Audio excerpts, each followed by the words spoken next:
Vamos agora ouvir o Marcos Tavares, que hoje está na Bang, mas foi ministro do Planejamento, conhece bem essas coisas.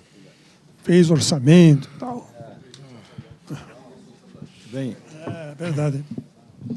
boa tarde a todos. Eu também agradeço o convite do CECIF. É um prazer estar aqui com vocês nesse debate. Cumprimento aí o CECIF pela proposta que está colocando em discussão e também cumprimento o deputado Raul, que está fazendo um trabalho muitíssimo interessante. Parece aquela história, agora parece que vai, né? Dá aquele sentimento de que agora parece que vai.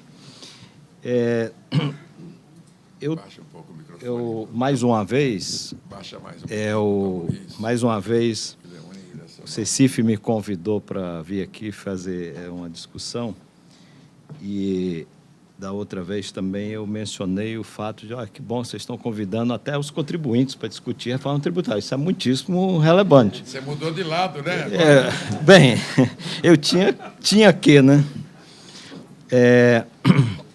Então, assim, é muito importante trazer os contribuintes. E eu sou o único contribuinte aqui da mesa. Pensa em pessoa jurídica. Oi? Não, sou... o único contribuinte pessoa jurídica, não é? E a gente tem uma vida bem difícil. Eu passei 20 anos no governo e hoje, já há 10 anos no setor privado, eu sinto que, às vezes, a gente faz muito mal para o setor privado, muito mal para os negócios, muito mal para a economia, ou porque não faz, às vezes, alguma coisa adequada, ou porque, então, cria um peso ou um ônus para o setor privado. E, na questão tributária, isso é um ônus, não é? Porque toda legislação, evidentemente, é do Estado e, por conseguinte, a responsabilidade também é dele. Quando tem que mudar, a gente espera pela iniciativa do Estado. O Estado aí com o E grande, né? Eu trabalho numa empresa, só para vocês terem ideia da complexidade de um contribuinte, eu trabalho numa empresa que está presente em 18 estados. A gente tem 260 inscrições estaduais. A gente tem mais de 18, tem quase 20 CNPJs. Então, você imagina a complexidade. A consequência disso é que a gente tem um departamento tributário grande, né? Então, o diretor, inclusive, está aqui. É um departamento tributário grande que, para dar explicação para a matriz por que precisa de tantos tributaristas, é sempre difícil. Toda hora a gente tem que estar explicando. E a outra consequência é que o jurídico contencioso, do contencioso tributário, também é outra grande equipe na empresa. Então, portanto, nós estamos falando de fontes de custos, né? Tudo de complexidade e custo transacional, né? Que é muito elevado. A questão do contencioso, que é um dos pontos, vamos dizer, de uns princípios que a gente pretende alcançar com uma reforma. Só para vocês terem uma ideia, a gente tem hoje na empresa mais de 2.000 ações. A gente tem que responder a mais de 2.000 ações com essas inscrições estaduais e esses CNPJs Brasil afora. Com um total de 15 bilhões envolvidos. Assim, que se pode pagar ou pode não pagar. Agora, tem uma coisa curiosa, que aí é muito importante, e isso tem a justificativa disso que eu vou dizer, está associado à questão da complexidade do sistema tributário nosso. A gente tem essas 2.000 ações, com 15 bilhões de reais envolvidos, e a provisão que a gente tem corresponde só a 3%. E está de forma adequada. Com a avaliação do nosso jurídico e de jurídico, inclusive, externo, com muita frequência a gente tem que contratar um escritório externo também para dar um parecer sobre aquele ponto, a gente só tem necessidade de fazer provisão de 3%. Quer dizer, mostra o escândalo que decorrente da distinção. Isso por conta da complexidade, o emaranhado de legislação. Quer dizer, a coisa se torna complexa, os fiscos também com a vontade ou a fúria arrecadatória, quer dizer, isso, o resultado é esse excesso de contencioso, não é? E um contencioso não necessariamente real, que aquilo vai se desdobrar em pouca efetividade. Mas, de novo, é mais custo. Você tem que contratar advogados externos. Alguém falou aqui hoje de que é o paraíso dos advogados, dos tributaristas que não estão no governo. Os que estão no governo estão fazendo o trabalho deles, mas os que estão prestando a consultoria fora é um paraíso, assim como para os advogados. Então, é uma coisa bem difícil. Outro exemplo da complexidade para uma empresa do tamanho e que tem um perfil como a nossa, que exporta 60%, das suas vendas, 60% para o mercado externo, é que nós somos acumuladores natos de crédito tributário. A gente é um gigante, não pelo tamanho da empresa, pelo faturamento da empresa, mas gigante acumulador de crédito. E aí torna a coisa esquizofrênica. Eu costumo dizer assim, que o porquê da esquizofrenia. Com muita frequência, eu já fui a Brasília pedir para ser tributado, como uma forma de descarregar os créditos. Quer dizer, se acumula um crédito, gera um problema, não é? Inclusive com os auditores externos, que olha, você tem que tirar esse ativo aí do seu balanço, esse ativo aí não vale nada. E você tem que tomar alguma providência. Você disse, eu vou resolver, eu vou pedir para me tributarem mais, quem sabe eu consumo os créditos. Isso é uma coisa louca, pelo amor de Deus. É uma coisa louca. Você pedir para ser tributado não existe. Né?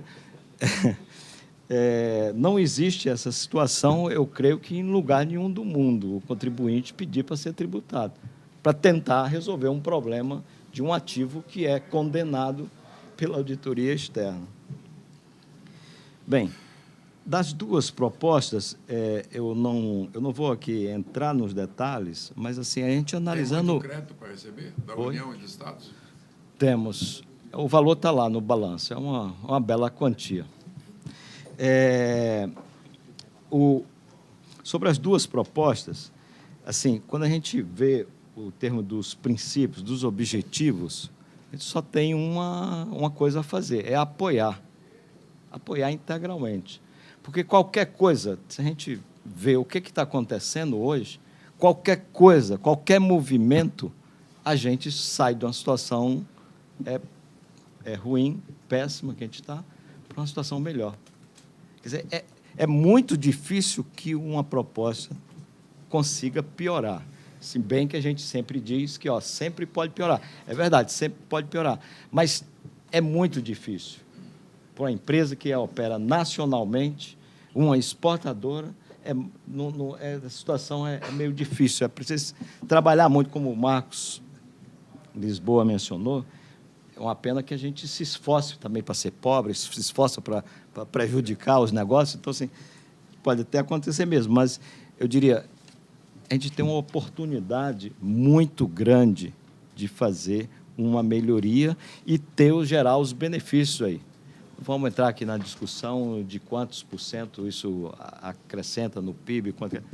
Alguma coisa muito boa vai acontecer, eu não tenho dúvida, se a gente fizer uma reforma minimamente razoável. As duas propostas me parecem muito razoáveis. Sem entrar no detalhe, eu queria só mencionar aqui alguns medos, que aí é a questão do setor privado, a visão do setor privado. Alguns temores que o setor privado, quer dizer, o contribuinte, pessoa jurídica, né, tem em relação a uma mudança dessa natureza. A gente tem receio da transição. Quer dizer, é necessária, é importante que seja feito, mas a gente tem receio, essa passagem do que nós vivemos hoje, apesar de ser uma coisa caótica, apesar de ter ter um custo elevado, apesar de ser contrária à competitividade dos nossos produtos no mercado internacional, ela não é uma coisa simples. A gente tem que ter muito cuidado com essa transição. Então, a gente tem um receio.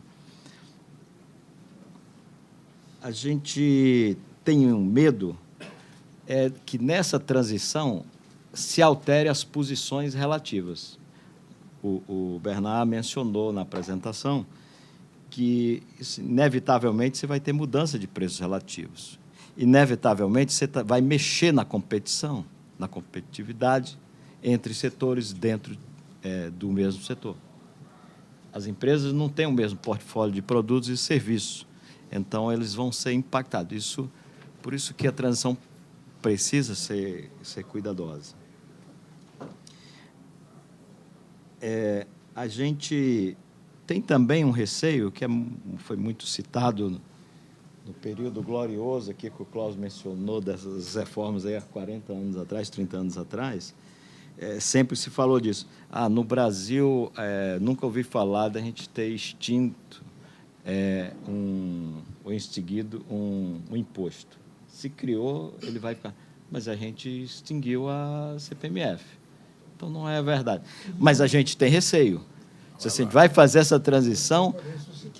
Oi? Não, ela morreu porque tinha data marcada, né? Esse cara é assustando. Ela Não. tinha data marcada.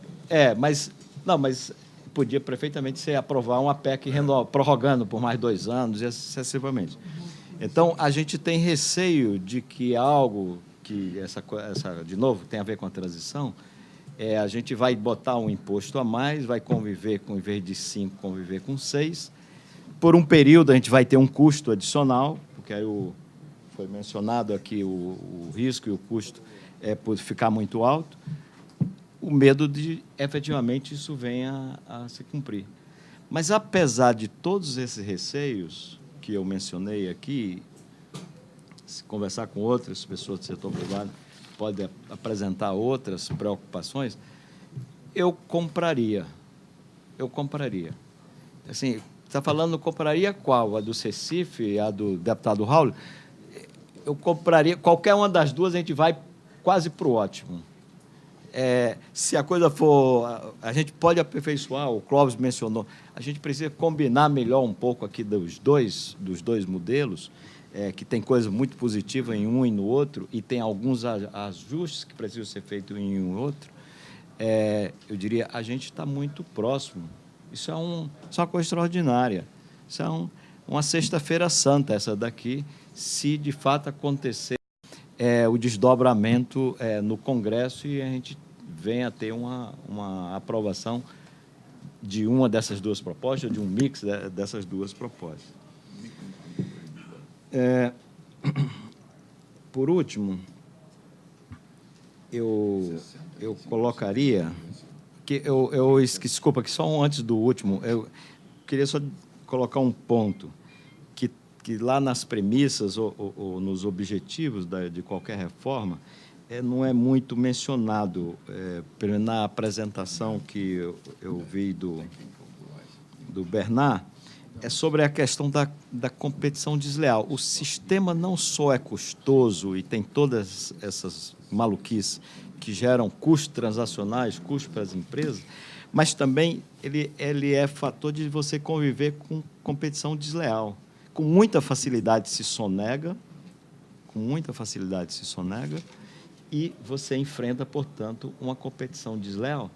Você está concorrendo com alguém que não paga imposto, ou com alguém que tem forma de escapar, que não tem o mesmo compliance que você tem, e se sai dado novamente por conta da complexidade do sistema. Então, fica muito fácil. Isso é muito difícil para uma empresa que tem um nível de compliance alto, não é?